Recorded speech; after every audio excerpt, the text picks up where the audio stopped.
Good morning, everybody. We have a special bonus weekend episode for you involving Justin Baldoni versus Blake Lively. Hey, everybody. It's Dave Neal here, stand-up comedian, host of the Rush Hour podcast. Yes, it's reaching its fever pitch. Unsealed documents are absolutely insane. Magazines, gossip rags, whatever you want to call them, taking quotes out of context to fit their narrative. We're going to hear from what Baldoni actually had to say in the deposition. I'm going to share his actual words and then what the media is saying he said.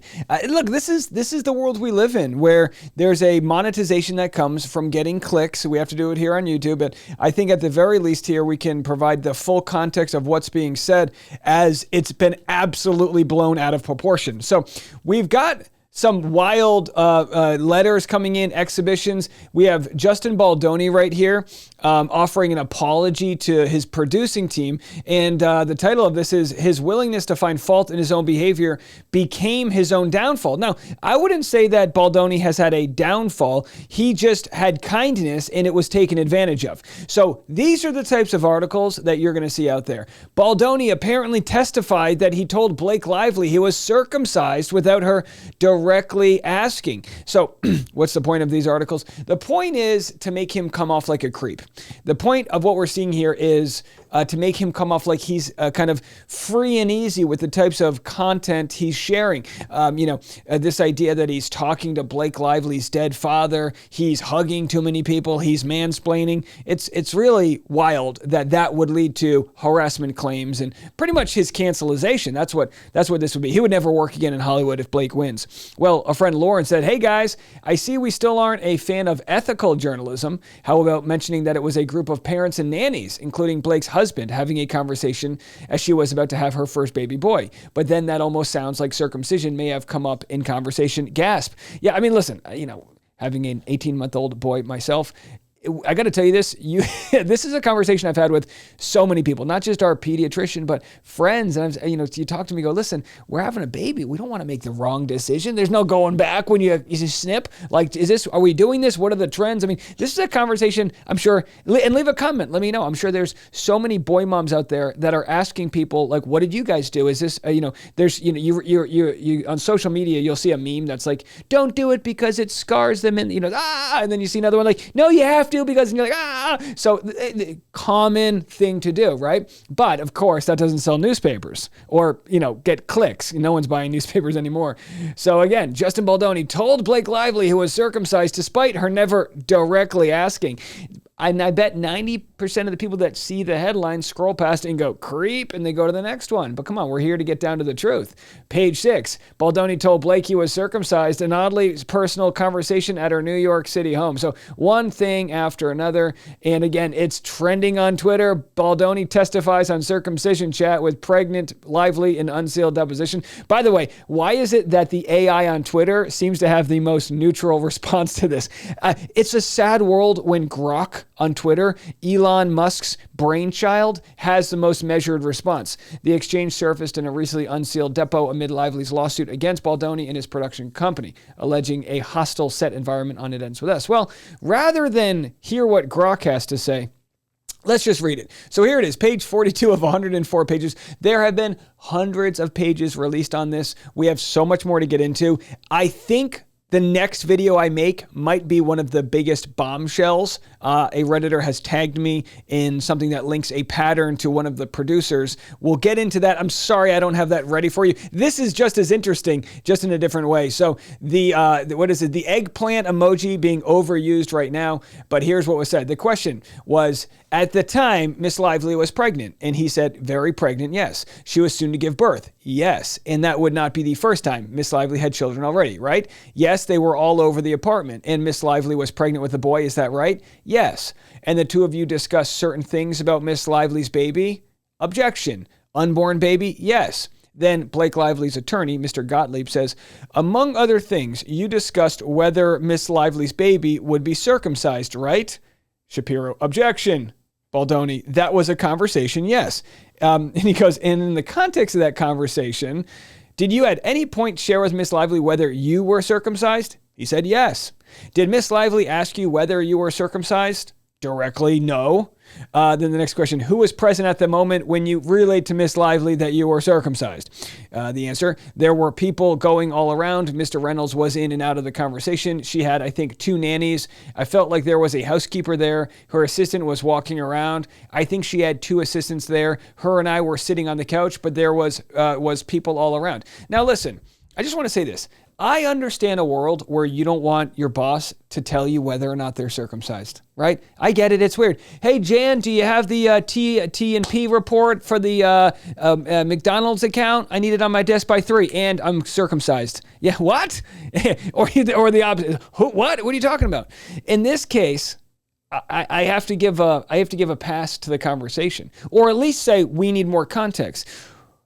Again, just because she didn't directly ask if he was circumcised, it's like, this is like clinical stuff we're talking about. I don't know. Maybe I'm not seeing this in a sexual manner, but it's not like, she had mentioned that he claimed he was in there was abuse that happened when he lost virginity, but didn't explain how, which again, as it turns out, it was him feeling like he was the one taken advantage of.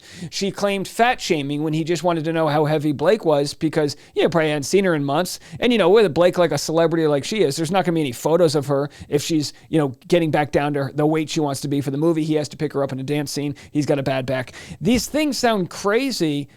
Fat shaming, talking about but when it all breaks down, when you see it all, this, unfortunately for Blake, if this thing goes to trial, these headlines are not what the jury's going to see. They're going to see or get the same cross-examination that Justin Baldoni gave right here.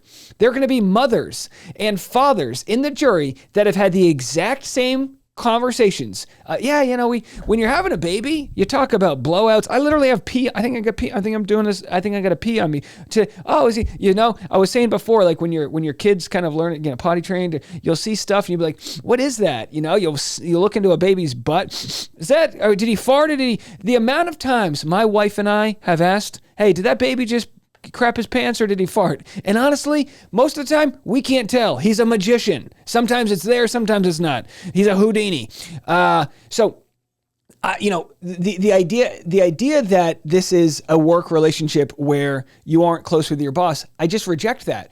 Because when you make a film, you get to know each other. You spend a hell of a lot of time together. And it is, maybe this isn't, hour 1 of a conversation the first time you met them, but and again, Baldoni, he might have been like, offering that information as a way to, this, I know this sounds crazy, but he might have been offering that information as a way to respond to a curiosity she might have, right? Well, we don't know if we're going to do it. Day 1 after you have a baby, they're like, they need to know these things. Are you going to do it or not? You know what I mean? And they might be like, well, we're on the fence. And then his response might be, well, I was, and everyone on my team was, and it was kind of like a normal thing. You'd talk to you guys, you play football, you guys see each other in the showers. It's not weird. It's like, it's it's clinical. It's boring. Boy, that's my thought with it all. The context is important. Some other stuff going on there. And by the way, equally as insane, we've got Blake Lively accusing Jamie Heath of objectifying her by focusing too much on her being female. I tell you what, you need to do a whole new level of yoga. You got to do hot yoga in order to stretch these conversations and contort them into bad things. But she's doing it. She's limber as hell, folks. I'm going to share this insane story after a quick word from our sponsors.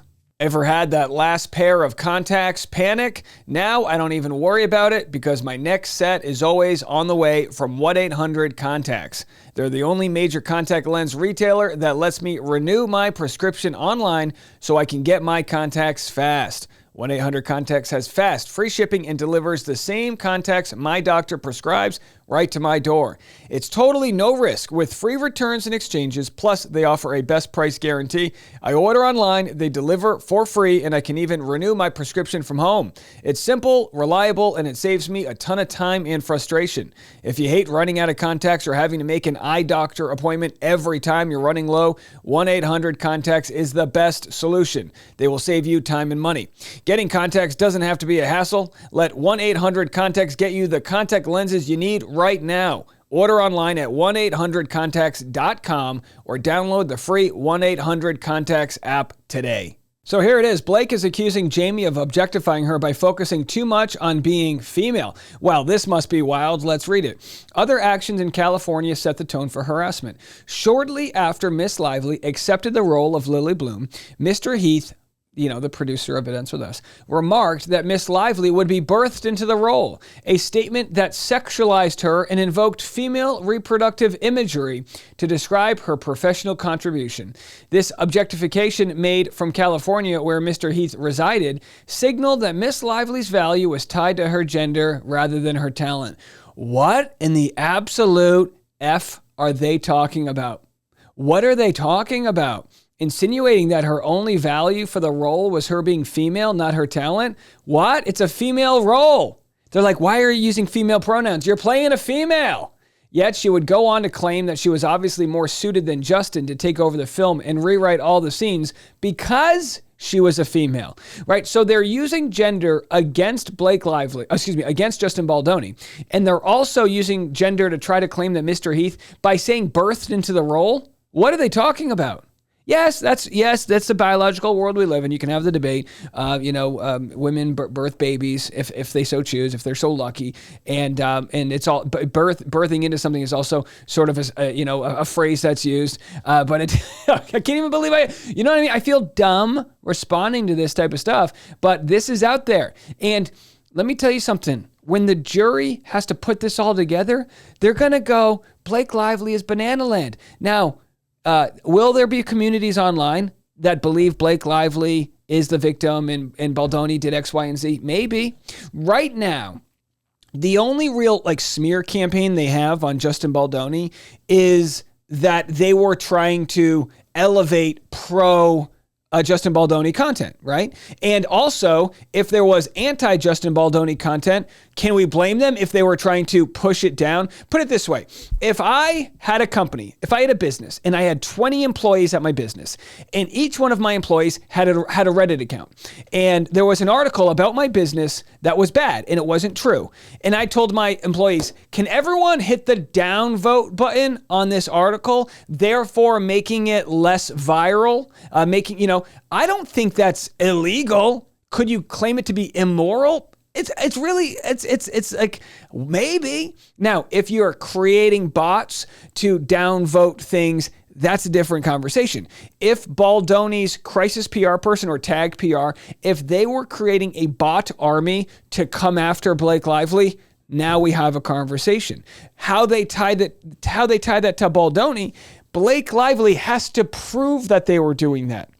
All she says is, well, there's this untraceable campaign. We really can't figure it out. The truth is, there's a lot of people online that are real humans that don't like Blake Lively. Say what you want about it. You can call it misogyny. You can call it women hating women. I don't believe that's to be true. You could make that accusation, but that's not, you don't blame Baldoni for that.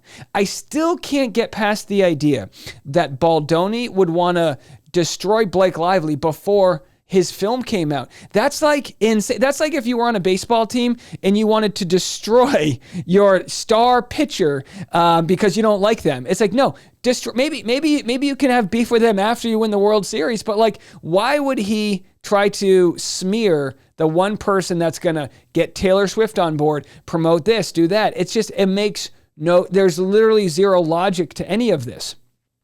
And people will argue, well, Baldoni did this to Blake Lively because Blake Lively, and it's like, come on, no. He spent months trying to just hope this thing would pass by until the critical point where he could no longer. I mean, he went so far as to watching the premiere of his own film from the basement in the most insulting way. He had to have his wife watch him get cucked around by Blake Lively and Ryan Reynolds, and they couldn't do a dang thing about it because they were trying to save this film, get this message out, feel-good message, and all of that. So again, I could be convinced otherwise. I have not seen the evidence that convinces me otherwise. During the deposition, Blake's lawyer asked Alex Sachs, the producer in the movie, if Justin Baldoni had been mansplaining. So now they're getting into mansplaining. This is the new big accusation they're throwing this way. Do you recall Mr. Baldoni mansplaining to you that note Zoom in January of 2023? She's like, I don't recall. What do you, huh? And then she says, the other times that I recall were usually in group meetings where other women were present, but I never saw him directly mansplain to one woman or a group of women. It was more a big conversation with a group in a production meeting or something. Listen, does mansplaining exist? Sure. Of course, there's going to be men that are like, honey, football is 11 on 11 and the quarterback hikes the ball. That's mansplaining when you're like insulting somebody's intelligence because you don't think they know what you know because of your gender. That's what mansplaining is. If Baldoni's directing and saying, here's my vision for the movie. I'd really love to build some tension between us because I feel like when there's a breakup, spoiler, that I want it to be complicated. I want it to be raw. And, he's mansplaining. What? He's a director. If Baldoni could go back in time and decide to never direct this stupid film, I'm sure he would. As an actor, he can be whatever they want him to be. But as a director, now they're saying that he's a certain way. He's, slamming chairs and yelling at people. Let me tell you, I've worked on a lot of films in my day. Let me tell you what I've seen as the main sort of artistic blow that happens on set, the main friction is that a director wants to get the shot that they envision in their head.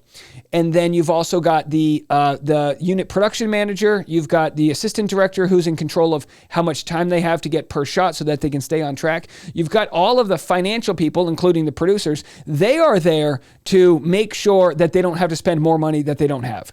The director is constantly fighting with them to say, I need one more take. This scene, we'll make up for it in the next scene. The next scene, we can get that take really quick, but this is a complicated moment. I didn't see the results. I need one more take. And then, you have the producer, in this case, Alex Sachs, I'm assuming saying, no, we got the shot. We're moving on. And it's like, who's paying? The producers are the ones cutting the checks. The director is advocating for the film to say, no, we're not there yet. And, are there times when you see people literally lose their shit? Absolutely. I remember, I'll give you an anecdote. I worked on White Collar. Stood in for Matt Bomer. He's one of the nicest guys in the world. And I remember late Friday night, we're like 14 hours in. They're on overtime, which means 100 people are all collecting double time. It's costing them a fortune. And they wanted Matt to say a line that he knew in the heart of his heart, his character wouldn't say that line. He knew it would look stupid. And he also knew more about this character year 5 in this TV show than this writer they hired. And he's like, guys, I can't say it. He's like, I'm not trying to be difficult. They got into this big fight. And again, Matt's the nicest. Anyone you ever meet that's ever worked with him will tell you Matt Bomer is the nicest guy out there. And he was like, and he was nearly brought to tears. And I bet you he remembers this moment where he was like, I'm not reading that effing line. Go back, called, and they had to get the producer online to approve what he was going to say, because he's like, this is artistically, I'm the one who has to say this. I'm going to look stupid. This is not it. Now, are there plenty of times where you agree? Here's your take. Do it your way. We'll do my take my way. Sure. But in those moments where it's fight or flight, limbic systems are flaring, you see passion play out in these movies because they don't have tomorrow. They got 21 days. They have to shoot 13 pages a day. They can't go overtime or they won't have money to promote the film. So there are so many films that don't make it out of the production phase because of these types of issues. The idea that the director might yell or it's foolish. Like that's, and again, so that's the world they live in. Now, there's a lot more interesting stuff to talk about. I'm going to take a quick break. When we come back, it seems as though there may be a producer on It Ends With Us that has done something similar in the past. You don't have to let big wireless and your overpriced phone bill suck the joy out of the holidays this year, because right now, all of Mint Mobile's unlimited plans are 50% off. You can get 3, 6, or 12 months of unlimited premium wireless for $15 a month. It's their best deal of the year and makes it real easy for you to give your expensive wireless bill the Scrooge treatment. All Mint plans come with high-speed data and unlimited talk and text on the nation's largest 5G network. I use Mint and you should too. No contracts, no nonsense. Turn your expensive wireless presence into a huge wireless savings future by switching to Mint. Shop Mint Unlimited plans at mintmobile.com/TRH. That's mintmobile.com/TRH. Limited time offer, upfront payment of $45 for 3 months, $90 for 6 months, or $180 for 12-month plan required, $15 a month equivalent. Taxes and fees extra. Initial plan term only. Over 35 gigabytes, may slow when network is busy. Capable device required. Availability, speed, and coverage varies. See mintmobile.com. We're going to get into this more in a future video, but Alex Sachs is now getting looked into with all of these depositions that are coming out. And leave a comment if you have any information about this. But Alex Sachs claimed Baldoni was a narcissist and said she could be a better director. Now, she was the producer. Did she want to get into directing? Was she the one who wanted to oust Baldoni? Well, there could be a pattern here. Again, we're going to continue to look into this, but in a previous film from several years ago, her former colleague who co-owned a company was anonymously and some say falsely accused of harassment. The Hollywood Reporter didn't give him enough time to respond. He did release a statement, but now there are sort of a new look at some of these previous allegations that happened quite possibly during the Me Too movement, where Alex Sachs may have benefited from either someone else's nefarious behavior or claims of nefarious behavior, claims that were never, victims anonymously came forward. Like, who are they? We don't need to know publicly, but did the Hollywood Reporter vet them? I mean, these are the types of things that folks are looking into because you just want to make sure everything's fair. Now, Alex Sachs on the right, or thought she was on the right side of this story, kind of sided with Jenny Slate, and now Alex Sachs is actually working with Chris Pine and Jenny Slate in a new project. This was announced a few months ago. So whether it's a complete coincidence or there's people that are willing to do anything and everything to stay on the winning side, we're really not sure right now, but you just see how cutthroat Hollywood can be. Speaking of cutthroat or cut, you know what, here we have Without a Crystal Ball says every accusation is a confession, right? So we saw earlier that Baldoni told Blake Lively he was circumcised despite her never asking. Again, a pretty rough title. Well, here's Ryan Reynolds speaking about it to his work mates. Well, we had some days that you're shooting late into the night and you got these swords spinning around you at 100 miles an hour and, circumcision should never be an accident. It should be administered by a licensed professional. I'll say that. I won't go any farther into that story. Now, is Ryan Reynolds mentioning this as a joke in an interview with which the reporter has to kind of chuckle? Is this akin to Justin Baldoni in the privacy of a home mentioning circumcision to Blake Lively? No, but they're both in a certain context. And I'm not judging his. At the same rate, I'm not judging the previous one. Finally here, how Justin Baldoni's willingness to find fault in his own behavior became his downfall. Now, this is interesting, right? Because, and I'm the same type. I've been in situations where I've had people demand my apology. I've had situations where I did apologize if I felt like I did something wrong. But what I've learned is I'd rather deal with people not getting my apology if I don't feel apologetic for something than apologize just to appease them. Because when someone wants you to apologize, whether you're being canceled online or whatever it might be, it's never enough. And when you apologize, you're almost admitting you did something. You get in a fight with your wife and it's like, honey, I'm sorry that you're upset, or whatever. You got to make sure that you're giving a full apology, your team, whatever. But, if someone just wants you to apologize for something you're not sorry for, so they made him feel like shit, right? So here's a letter that he literally wrote February 19th, 2023 to his team of producers. Hey, everyone, I hope you've had a beautiful Sunday. I've been in some deep prayer and reflection since our meeting yesterday and want to share a few things. First of all, I want to apologize to the group, especially to Alex.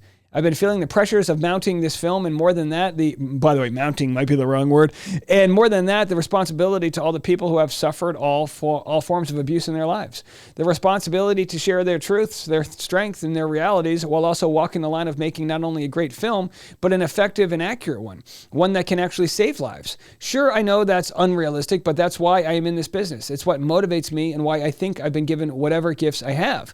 However, in doing so, I've been holding on to a lot of the energy, the stories and the pain of those stories. And with that, a lot has been coming up for me that is my responsibility to hold and not let leak out of others. Over the last few months, I haven't been the safest place for myself, and in that energetically, I feel I have failed at being a safe place for others. So I want to apologize, as my behavior yesterday for me was not acceptable.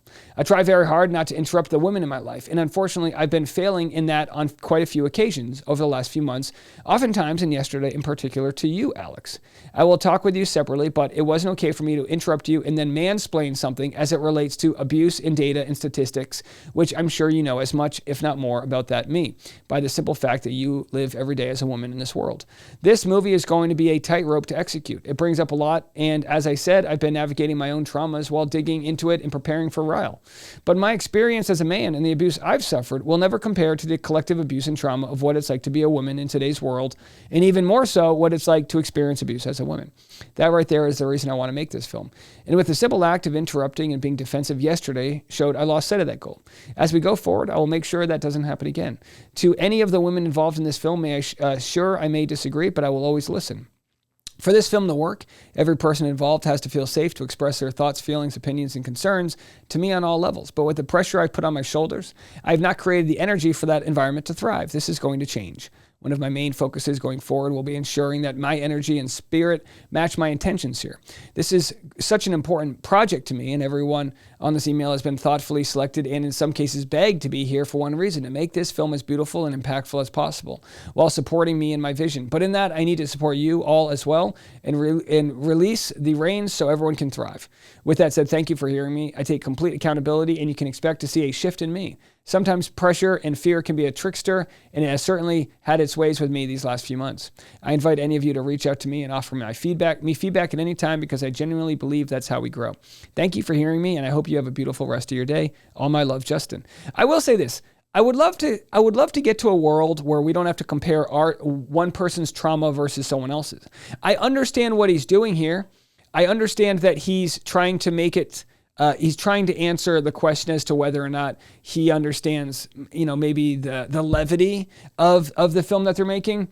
And the comment was, this is who Blake Lively wants us to think is a narcissist? Seriously, F her and her lawyers. And Alex Sachs with her non-medical opinion. What a moron.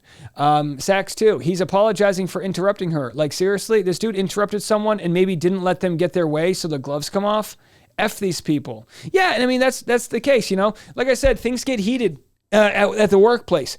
There's obviously a difference between, interrupting. I mean, everyone's had bosses they hate. I've always said this, you can never know for sure if the boss you hate is a boss because they're a sexist pig or a racist pig or whatnot, or they're just a shitty boss, right? And in this case, there's only so much time for everyone to hear opinions and thoughts, and then they have to execute on them. And there's a chain of command.